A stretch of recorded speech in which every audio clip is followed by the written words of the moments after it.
so that in early 2009, the then newly elected President Barack Obama stated that he would close Joint Task Force Guantánamo and that the facility compromised our standing overall and diminished our, quote, moral authority, unquote. After familiarising myself with the detainee assessment briefs, I agree, she says.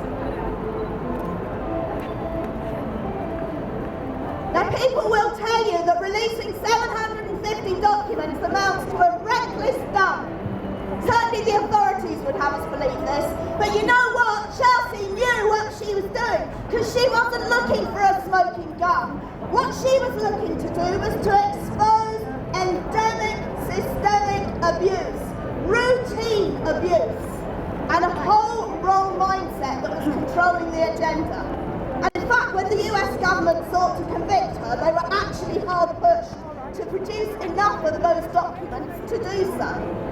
They only came up with a few in each document set, and it was really quite a struggle to get those. In the detainee assessment briefs, of which there were 775, they only managed to come up with 3 of them. 2 we don't know who they are, but 3 were the Tipton 3. 3 British lads from the Midlands picked up in Afghanistan in 2001 and released in 2004, who came back home and didn't keep their mouths shut about the torture and abuse they and others had been subjected to, and their voices in 2004 brought out truth from that hellhole. So the US government considers them a threat, a sufficient threat to charge Chelsea Manning under the Espionage Act for releasing information about their detention. But they weren't a threat. The only charge against them was proved utterly false. They couldn't have been in a photo listening to Bin Laden, as the US contended, because it was proved they were in England at the time.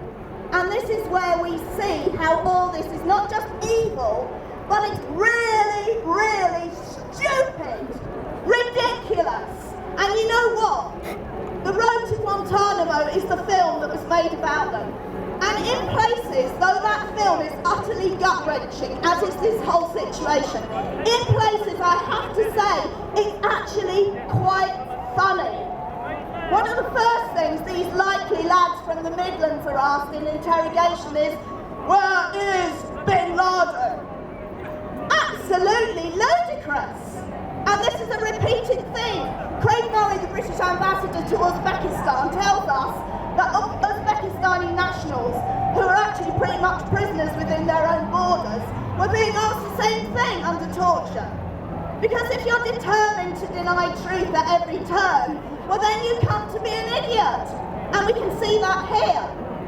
Shakarama, in his wonderful communications, always seems to retain a sense of humour in the face of appalling suffering.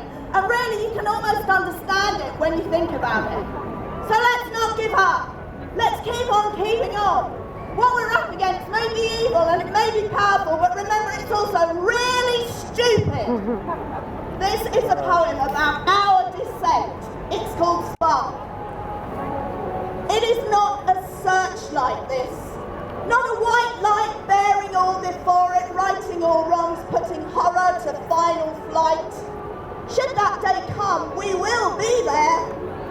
But in this vast dark, we are the fireflies, the fleet of footlight too fast for that blind menace. Our single eye, the light from your side of the flame, as from mine. While I slept, my sisters, my brothers, you reflected the hope I had grasped. Arcing the night sky, you lifted me.